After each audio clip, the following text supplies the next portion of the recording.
এটা হচ্ছে ওর প্লেট, এটা হচ্ছে আমার প্লেট। যে চিকেনগুলো রেখেছিলাম, বাইরে বের হলেই কিন্তু কিছু না কিছু খাওয়া হবেই, কিন্তু আগের পরিমাণে এখন একেবারে খুবই কম, মানে বাইরের একদমই খাই না, তবে মাঝে মধ্যে একটু একটু খেয়ে নিই, ঠিক আছে। তা সেদিন কিছুদিন আগে হচ্ছে বেরিয়েছিলাম দুজনে একটি কাজে সন্ধেবেলা, তো ও বলল কী খাবে, তা এখন ভাবলাম যে কী খাবো, পরে ও বলছে চলো চিকেন পকোড়াটা খাই। বললাম হ্যাঁ, অনেক দিন তো খাই না, দেখি। তো আমাদের এখানকারই একটা লোকাল দোকান থেকে সেটি পকোড়াটা নেওয়া হয়েছে। তো সেখানে হচ্ছে 6 পিস চিকেন পকোড়া দাম নিয়েছিল হচ্ছে 60 টাকা। তো আমি তো যেহেতু বাড়িতেই সমস্ত জিনিস রান্না করি, তা আমার হচ্ছে ওই 6 পিস 60 টাকা দিয়ে চিকেন পকোড়া খেতে কেমন যেন গায়ে লাগে। মনে হয় যে 60 টাকা দিয়ে যদি চিকেন বাড়িতে আনা যায় তাহলে 6 পিসের জায়গায় 12 পিস 10 পিস তো হবেই, মানে একটু যদি বড় বড় হয় তাকে ছোট ছোট করলে, তাই না? তা আমি ওকে বললাম যে 60 টাকায় মাত্র 6 পিস, সে তো বাইরে নিবেই, আর বাড়িতে যদি রান্না করি তাহলে তো এর চেয়ে বেশি হবে। বলছে হ্যাঁ, এটা তো ঠিক কথা। তো বললো ঠিক আছে খাই। বললাম হ্যাঁ ঠিক আছে, বাইরে আসছি যখন।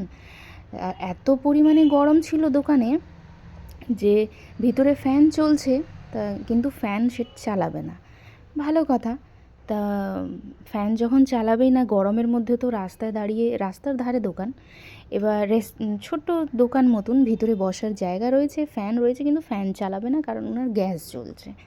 তা গ্যাস জ্বলছে তো ঠিক আছে, এখন বাইরে রোডে দাঁড়িয়ে দাঁড়িয়ে তো এত গরমে তো খাওয়া যায় না, তার মধ্যে গরম গরম জিনিস। তা আমরা বললাম যে ঠিক আছে তাহলে প্যাক করে দিলে বাড়িতে গিয়ে আমরা খেয়ে নেব। তো সেই বুঝেই আমরা রাত 8:30 বাজে আমরা প্যাক করে বাড়িতে নিয়ে এসেছি, ঠিক আছে।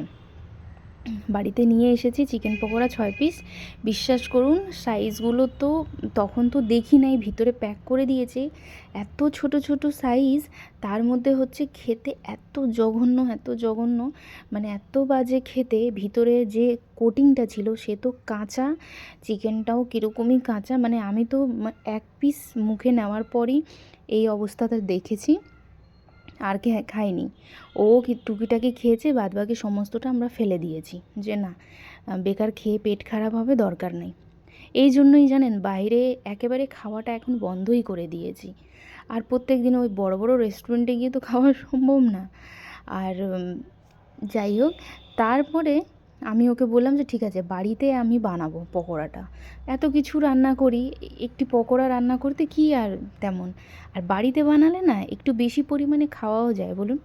আর এখন আগের মতো না, বাইরে যেহেতু খাচ্ছি না, এই গ্যাসের ক্রাইসিসের জন্যই অনেক জায়গা যেখানে আমরা খেতাম সেখানে টুকিটাকি এখন বন্ধ, যার জন্যে আর কি অভ্যাসটা একেবারে শেষের দিকে। তা বাড়িতেই আমি বলি এনে দিবা, আমি করে নেব, গরমে তো আর কোথাও বেরোচ্ছি না, তা বাড়িতেই হচ্ছে কম বেশ রান্না করে নিচ্ছি। তো ও বলছে যে রবিবার দিনকার নিয়ে আসবে। তো রবিবার দিন হচ্ছে চিলি চিকেন করছিলাম, তো 1 কিলোর মতন চিকেন এনেছিল, সেখান থেকে 1/2 কিলো হচ্ছে পকোড়ার জন্য রেখে দিয়েছি, কারণ জানি যে বাড়িতে রান্না করলে কিন্তু যেখানে 5 পিস খাওয়া হবে সেখানে কিন্তু 8 পিস খাওয়া হয়ে যাবে, বুঝতেও পারবেন না, তাই না? বাড়িতে বানানো জিনিসের স্বাদই আলাদা। তা আমি কি করছিলাম, দুপুরবেলায় হচ্ছে চাটনিটা বেটে নিয়েছি। এখন গরমের দিন তো, গরমের দিনে না ওই আমি টানা 1 থেকে 1.5 ঘন্টা আগে যেমন রান্নাঘরে দাঁড়িয়ে দাঁড়িয়ে রান্না করতে পারতাম কন্টিনিউ, এখন কিন্তু একদমই পারছি না দাঁড়াতে। তো যার ফলে এখন কাজের সিস্টেমটা চেঞ্জ করে দিয়েছি, যেহেতু বাড়িতে তো কাজের লোক নাই, আমরা নিজে নিজেই আস্তে ধীরে কাজটা করি, আমার অসুবিধে হয় না, কিন্তু কাজ করার ধরনটা চেঞ্জ করে দিয়েছি, মানে একবারে টানা দাঁড়াই না, অর্ধেক অর্ধেক করে কাজটি করে নিই। যেমন দুপুরবেলা হচ্ছে চিকেন ম্যারিনেট করে রেখে দিয়েছিলাম, এবার সন্ধেবেলা একটা বাটিতে হচ্ছে ময়দার কোটিং, আটা, লাল আটা নিয়েছি, লাল আটা দিয়ে চিকেনের উপরে না কোট করে দিয়েছি, তারপরে ভেজেছি। আপনারা যখনই চিকেন পকোড়াটা বানাবেন দেখবেন সেটাকে ম্যারিনেট করার পর, মানে ম্যারিনেট করার সময় আদা রসুন লবণ হলুদ একটু পুদিনা পাতার বাটাটাও দিয়েছিলাম, ঠিক আছে, চিকেন মশলা, একটি ডিম আর 2 চামচ বেসন, এটা দিয়ে ম্যারিনেট করছি। তো সেই সময় আপনারা টমেটো কেচাপও দিতে পারেন, আমি দিই নাই। তো সেটা ফ্রিজে রাখার পর সন্ধেবেলা যখন বের করলাম ভাজার সময়, তো একটা বাটিতে শুকনা আটা বা ময়দা নিতে পারেন। আমি আটা নিয়েছি, তার মধ্যে 3-4 মানে টিফিন বাটিতে যেটার মধ্যে ঢাকনা লাগানো থাকে না ওই রকম, তো ওর মধ্যে হচ্ছে আপনার 3-4 পিস চিকেনটা দিয়ে ঢাকাটা বন্ধ করে ওটার বাটিটাকে পুরো ঝাঁকাতে হবে, ঠিক আছে? ঝাঁকাইলে ওই উপরে পুরো সুন্দর কোট হয়ে যাবে। সেইভাবে যখন আপনারা সেইটা দিয়ে যখন চিকেন পকোড়াটা যখন ভাজবেন না, উপরের লেয়ারটা খুব সুন্দর ক্রিস্পি হবে আর ভেতরটা সফট হবে, মানে ওই যে কেএফসির মতন হয় না, ব্যাপারটা ঠিক ওরমই হবে। তা আমি সবসময় কিন্তু এরকমই করি। আর এদিকে হচ্ছে টমেটো, রসুন, কাঁচা লঙ্কা, লবণ দিয়ে আর পুদিনা পাতা দিয়ে চাটনি বানিয়ে রাখছি। হয়ে গেছে রেডি। আর একটু স্যালাডও কেটে নিয়েছি, কারণ পকোড়ার সঙ্গে না একটু পেঁয়াজ শসা খেতে খুব ভাল লাগে, সেটাও কেটে নিয়েছি। চলুন, এদিকে পকোড়াগুলো এক এক করে ভাজাও হয়ে গেছে। আর কি সুন্দর হয়েছে দেখুন, দেখতেও খেতেও অপূর্ব সুন্দর স্বাদ হয়েছিল জানেন। আর ও খেয়ে বলছে না খুব সুন্দর হয়েছে। আর বাইরে খেতে না করি, কিন্তু মাঝে মধ্যে তো মন চায় বলুন, সব সময় আর কি রান্না করতে মন চায়, কিন্তু তখনই যখন এরকম খারাপটা খাওয়া হয়ে যায় তখন আর মন চায় না বাইরে খেতে। চলুন, পকোড়াটা ভাজা হয়ে গেছে, এবার প্লেটিংটা করে নিই সুন্দর করে। প্রথমে ভাবলাম যে পকোড়াটা সাজিয়ে নিই, তার উপরে হচ্ছে শসা আর পেঁয়াজ দিয়েছি। এইবার ওর প্লেটে হচ্ছে ও বলছে উপর থেকে কেচাপটা দিয়ে দিতে, তো ওরটা তো কেচাপ দিয়ে দিব, আমি তো টমেটো কেচাপ খাই না, তো আমার জন্য ওই ঝাল চাটনি যেটা রয়েছে সেটা দিয়েই আমি খাবো।